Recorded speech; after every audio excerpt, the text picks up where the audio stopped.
بسم اللہ الرحمن الرحیم۔ السلام علیکم ورحمۃ اللہ وبرکاتہ۔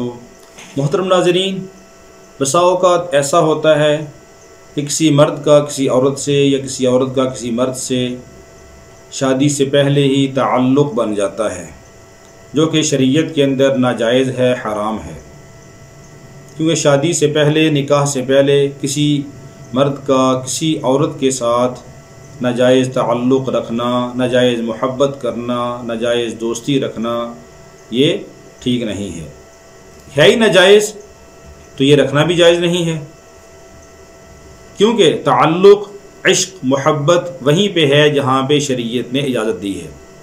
محرم کے ساتھ تعلق ہونا چاہیے، محرم کے ساتھ محبت ہونی چاہیے، لیکن غیر محرم کے ساتھ تعلق رکھنا، دوستی رکھنا یا محبت کا دھم بھرنا یا اس سے کسی امید رکھنا تو یہ جائز نہیں ہے۔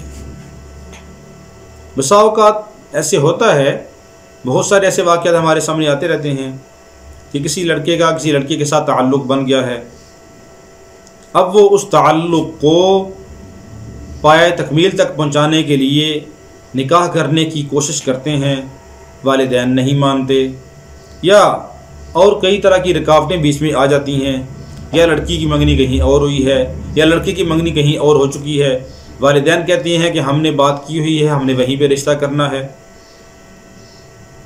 اب اس تعلق کو انسان بسا اوقات وہ تعلق شدید محبت کی شکل اختیار کر جاتا ہے، اور انسان کے دل کے اندر اس دوسرے فریق کی محبت متزن ہو جاتی ہے، انسان اس کو نکالنا چاہتا ہے لیکن وہ محبت دل سے نکلتی نہیں ہے۔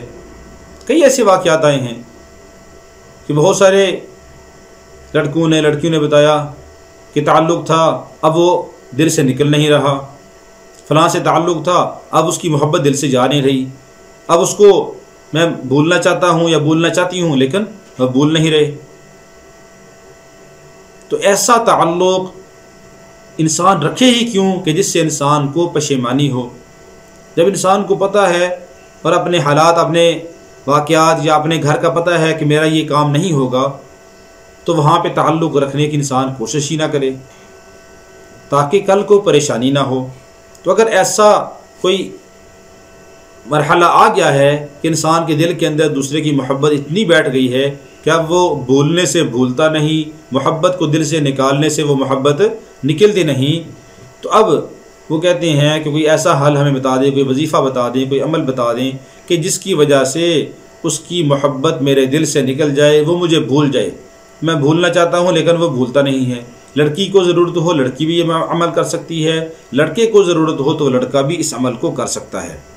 عمل کیا ہے کہ آپ نے سب سے پہلے اپنے ہتھیلی کے اوپر چند حروف کو لکھنا ہے، اور لکھ کر ان کو نہار منہ آپ چاٹ لیں، یعنی کسی قلم وغیرہ سے، ایسی قلم، ایسی روشنائی ہو، ایسے مثال جیسے ہوتی ہے روشنائی، قلم کے ساتھ آپ سیاہی کے ساتھ آپ لکھ لیں، کوئی بھی قسم کی روشنائی ہو اس روشنائی کے ساتھ آپ لکھ لیں تو بہتر ہے۔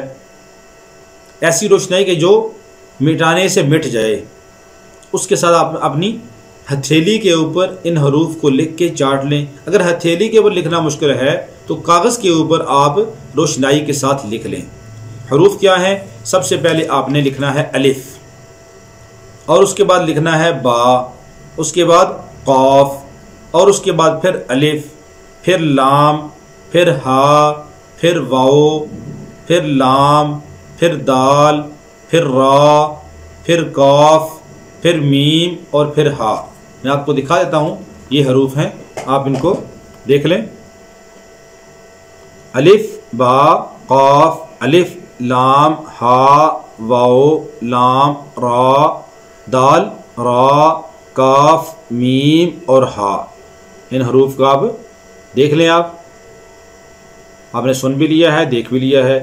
یہ حروف آپ نے لکھنے ہیں، اپنی ہتھیلی کے اوپر لکھ لیں۔ اگر ہتھیلی کے اوپر لکھنا مشکل ہو تو آپ کسی کاغذ کے اوپر لکھ لیں، اور کاغذ کے اوپر آپ لکھ کر اس کاغذ کو آپ چاٹ لیں، یا آپ کسی برتن کے اوپر بھی لکھ سکتے ہیں، کسی مارکر کے ساتھ آپ یہ جو مٹی کے برتن ہوتے ہیں یا چینی کے برتن ہوتے ہیں، پلیٹ وغیرہ، پلیٹ کے اندر آپ لکھ لیں، یہ بہتر ہے، یعنی جس کے کیوں کاغذ کو چاٹنا مشکل ہو جاتا ہے تو آپ بہتر ہے کہ ہتھیلی کے اوپر لکھنا اگر مشکل ہو تو آپ کسی چینی کی پلیٹ کے اوپر آپ یہ حروف لکھ لیں۔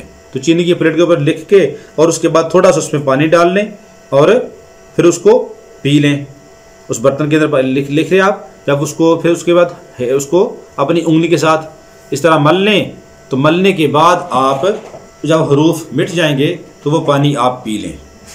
3 دن آپ نے اس طرح کرنا ہے۔ جب آپ یہ پی لیں اس کے بعد آپ نے قرآن پاک کی 3 آیتیں وہ 7 بار پڑھنی ہیں، 3 آیتیں 7 بار پڑھنی ہیں۔ آیات کون سی ہیں میں پڑھ دیتا ہوں، آپ کو بتا دیتا ہوں، آپ ان کو سماعت فرما لیں۔ سب سے پہلی آیت ہے رجاسیہ کی آیت نمبر 26 ہے، وَقِيلَ الْيَوْمَ نَنْسَاكُمْ كَمَا نَسِيتُمْ لِقَاءَ يَوْمِكُمْ هَذَا۔ اس آیت کو آپ نے پڑھنا ہے، اور اس کے بعد اگلی آیت ہے سورہ کہف کی آیت نمبر 57، وَنَسِيَ مَا قَدَّمَتْ يَدَاهُ۔ آیت کا اتنا حصہ پڑھنا ہے، وَنَسِيَ مَا قَدَّمَتْ يَدَاهُ۔ اور تیسری آیت سورہ طٰہٰ کی آیت نمبر 115 ہے، وَلَقَدْ عَهِدْنَا إِلَىٰ آدَمَ مِن قَبْلُ فَنَسِيَ وَلَمْ نَجِدْ لَهُ عَزْمًا۔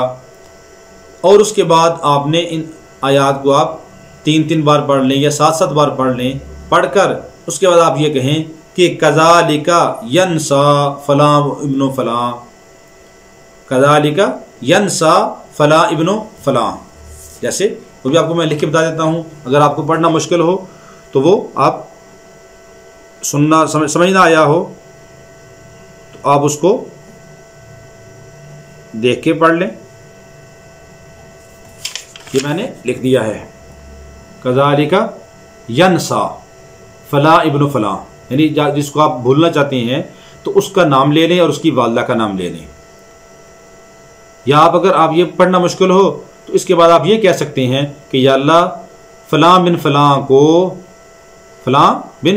کو تو مجھے بھلا دے، میرے دل سے نکال دے۔ انشاءاللہ العزیز آپ یہ عمل 3 دن کریں، 3 دن سے نہ ہو تو 7 دن کریں۔ انشاءاللہ العزیز 7 دن کے اندر اللہ رب العالمین اس غیر کی محبت کو، غیر محرم کی محبت کو، ناجائز تعلق کو، ناجائز عشق کو، ناجائز دوستی کو ختم کر دیں گے اور محبت کو دل سے نکال دیں گے، اور آپ کا دل اس سے بھر جائے گا، آپ کا دل خود اس سے دور ہو جائے گا، اور آپ کو خود اس سے نفرت ہو جائے گی، اور آپ خود اس کو بھول جائیں گے۔ انشاءاللہ آپ یہ عمل کریں، انشاءاللہ العزیز ضرور فائدہ ہوگا۔ فائدہ ہو دوسرے دوستوں کو بھی آپ یہ عمل شیئر کریں تاکہ وہ بھی اس سے استفادہ کریں۔ اللہ رب العالمین ہم سب کا حامی و ناصر ہو۔ السلام علیکم ورحمۃ اللہ وبرکاتہ۔